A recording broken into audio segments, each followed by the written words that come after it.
এদিকে দীর্ঘদিন পর রাজধানীতে বাধাহীন সমাবেশ করল বাংলাদেশ জাতীয়তাবাদী দল বিএনপি। তাই বেলা না গড়াতেই নয়াপল্টনে বিএনপির কেন্দ্রীয় কার্যালয়ের সামনে জড়ো হতে থাকে নেতাকর্মী সহ লাখো জনতা। এ সময় পুরো এলাকা পরিণত হয় জনসমুদ্রে। জাতীয় পতাকা, ব্যানার, ফেস্টুন সহ সমাবেশে যোগ দেন তারা। আগামীতে দুর্নীতিমুক্ত বৈষম্য বিরোধী সরকারের হাত ধরে প্রতিষ্ঠিত হবে নতুন বাংলাদেশ, এমনটাই প্রত্যাশা সবার।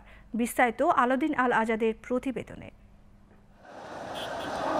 এ যেন বিজয়ের যাত্রা, এ যেন নতুন দেশ গড়ার নতুন যাত্রা। তাই বুধবার বেলা না গড়াতেই রাজধানীর বিভিন্ন স্থান থেকে মিছিল নিয়ে এভাবেই রাজধানীর নয়াপল্টনে জড়ো হতে থাকে বিএনপির নেতাকর্মী সহ লাখো মানুষ।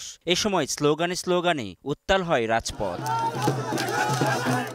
মঙ্গলবার শেখ হাসিনা সরকারের পদত্যাগের পর এই প্রথম কোনো বাধা ছাড়াই এই সমাবেশ করে বিএনপি। আর এই সমাবেশকে ঘিরে কাকরাইল থেকে মতিঝিল পর্যন্ত পরিণত হয় জনসমুদ্রে।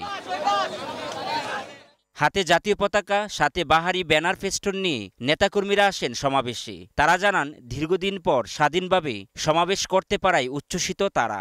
একটা স্বৈরাচারী ফ্যাসিস্ট দুর্নীতিবাজ সরকার বিদায় হওয়ার কারণে বাংলাদেশের 16 কোটি জনগণ আজকে একত্রিত আনন্দে আত্মহারা হয়েছে। এই সমাবেশে যাতে দেশে আমাদের বিএনপি যারা নেতৃবৃন্দ আছে, যারা কর্মী বাহিনী আছে, তাদের বলবো যাতে দেশটা যাতে কোনো উল্টাপাল্টা জুলুমবাজি, সন্ত্রাসী যাতে নৈরাজ্য না করে।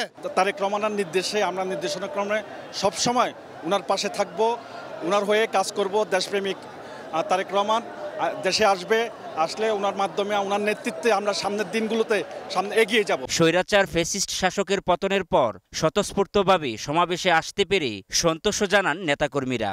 আমরা চাই বিজয় হইতে, আমাদের দেশ স্বাধীন হইতে, স্বাধীন বাংলাদেশ চাই।